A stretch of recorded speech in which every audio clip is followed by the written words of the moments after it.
Hello friends, fine truth ബ്ലോയിലേക്ക് നിങ്ങൾക്ക് എല്ലാവർക്കും സ്വാഗതം.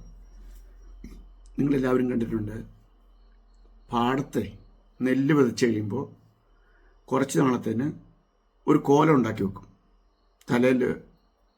തലയായിട്ടൊരു ചട്ടി കമത്തി വെച്ചിട്ട് മനുഷ്യൻ്റെ കണ്ണും മൂക്കൊക്കെ വരച്ച് വെച്ച് വായൊക്കെ വരച്ച് വെച്ചിട്ട് വൈക്കോലും കൊണ്ട് ഉണ്ടാക്കി വെക്കുന്ന ഒരു കോലം, കൈ വിരിച്ച് നിൽക്കുന്നു.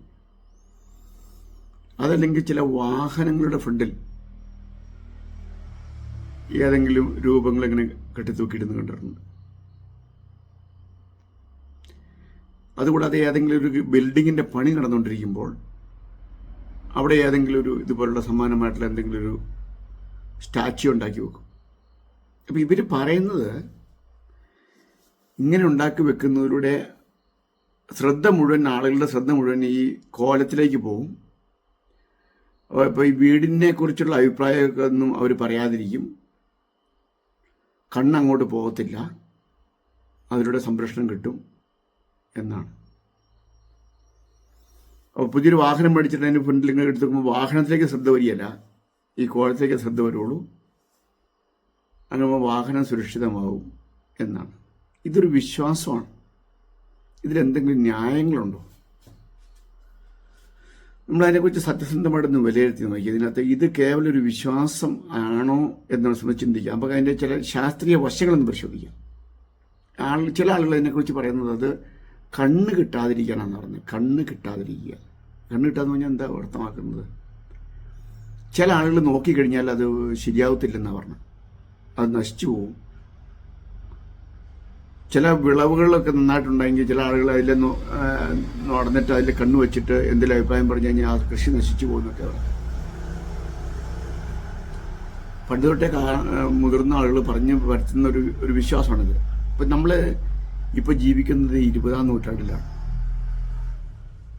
അപ്പോൾ നമുക്ക് ചിന്താപ്രാപ്തിയും കാര്യങ്ങളൊക്കെ ഉണ്ട് സാമാന്യം. അപ്പോൾ നമ്മൾ ഇതിൻ്റെ ഒരു ശാസ്ത്രീയ വിശകലനം ചെയ്യുകയാണെങ്കിൽ എന്താ സംഭവം? ഈ കണ്ണ് കിട്ടുക എന്ന് പറയുമ്പോൾ കണ്ണിൽ നിന്ന് എന്തോ ഒരു പ്രകാശം പോലുള്ള എന്തോ ഒരു വസ്തു അതിൽ ചെന്ന് പതിച്ച് അതിന് ഹാനി വരും എന്ന അർത്ഥത്തിലല്ലേ അവർ കണ്ണ് കിട്ടുക എന്ന് പറയുമ്പോൾ അർത്ഥമാക്കുന്നത്, അല്ലേ?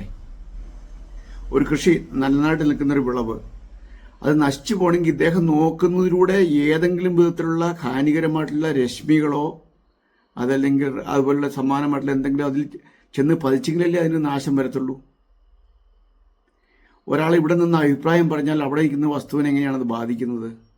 അന്തരീക്ഷത്തിലൂടെ ഏതെങ്കിലും സംഗതികളുടെ ഹാംഫുള്ളായിട്ടുള്ള എന്തെങ്കിലും സംഗതികൾ ചെന്ന് പാസ് ചെയ്ത് അതിനെ തകർത്തെങ്കിലല്ലേ അത് പോകാൻ പറ്റത്തുള്ളൂ. ഇതല്ലേ എൻ്റെ ശാസ്ത്രീയ വശം. ചില ആളുകൾ, എനിക്ക് തോന്നുന്നത് അതാണെന്ന് തോന്നുന്നു, എനിക്കറിയില്ല, ബ്യൂട്ടി സ്പോട്ട് എന്നാണ് പറയും. ചില കുട്ടികളുണ്ടാകുമ്പോൾ കുട്ടികൾക്ക് നല്ല സൗന്ദര്യമുള്ള കുട്ടികളാണെങ്കിൽ കുട്ടികൾക്ക് കണ്ണ് കിട്ടാതിരിക്കാൻ വേണ്ടി അതിൻ്റെ മുഖത്ത് ചില സ്പോട്ടുകൾ വരച്ചു വെക്കും. അപ്പോൾ കുട്ടികളുടെ മുഖത്തെ സൗന്ദര്യം ആസ്വദിക്കില്ല, ഈ സ്പോട്ടിലേക്ക് ശ്രദ്ധ പോകുന്നതുകൊണ്ട് കുട്ടി സുരക്ഷിതമായിരിക്കും, സൗന്ദര്യം അങ്ങനെ നിലനിൽക്കും എന്നുള്ള ധാരണയാണല്ലോ.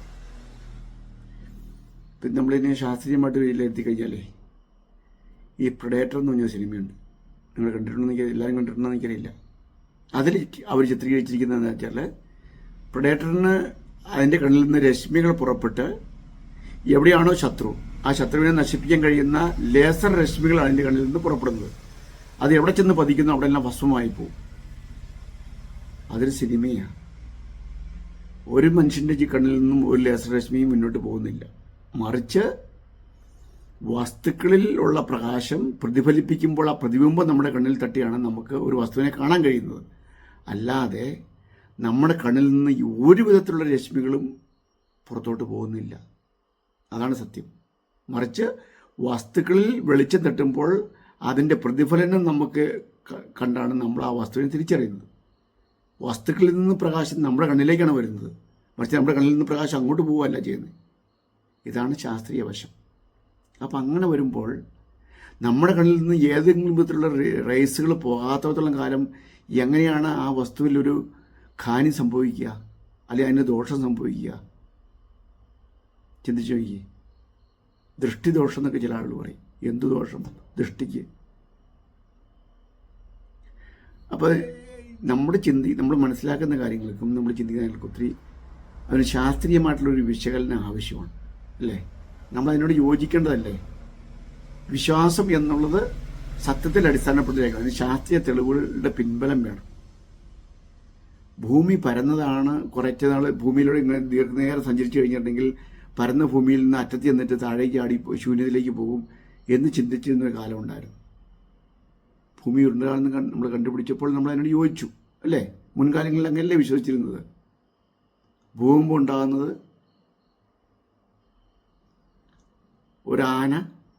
ഒരാമ, ആദ്യം ഒരു ആമയുടെ മുകളിൽ ഒരു ആന, അല്ലേ? അതിൻ്റെ മുകളിൽ ഭൂമി സ്ഥിതി ചെയ്യുന്നു.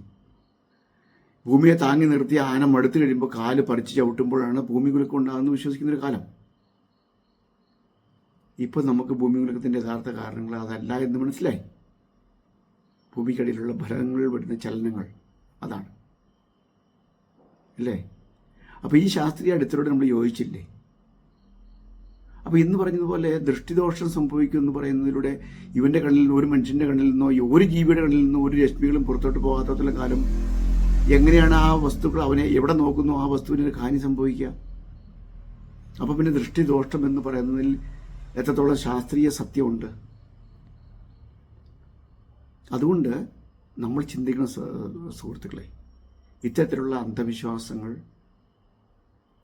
അത് എത്രത്തോളം ശാസ്ത്രീയമായിട്ട് പിൻബലമുള്ളതാണ് എന്ന് നമ്മൾ ചിന്തിക്കണമുണ്ട്. നമുക്ക് ഏതിനും ഇൻഫർമേഷൻ ഉണ്ടല്ലോ. അതിൻ്റെ സത്യാവസ്ഥ എന്താണെന്ന് സംബന്ധിച്ച് നെറ്റിലും സെർച്ച് ചെയ്ത് നോക്കിയാൽ നമുക്കറിയാം. വിക്കിപീഡിയ പോലുള്ള വിശ്വാസയോഗ്യമായിട്ടുള്ള ഒട്ടനവധി സംഗതികളുണ്ട്, അല്ലേ? അപ്പോൾ നമ്മൾ ജസ്റ്റ് നോക്കുക.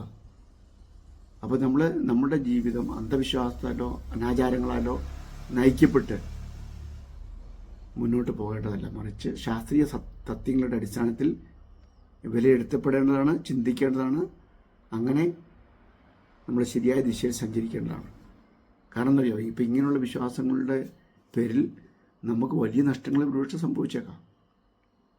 അപ്പോൾ അതുകൊണ്ട് നമ്മളതിനെക്കുറിച്ച് ചിന്തിക്കുക. അപ്പോൾ ഇന്നത്തെ ഈ വീഡിയോ അത്യാവശ്യം നിങ്ങൾക്ക് ചിന്തിക്കാൻ കഴിയുന്ന ചില വിവരങ്ങൾ പ്രദാനം ചെയ്തു എന്നാണ് ഞാൻ വിചാരിക്കുന്നത്.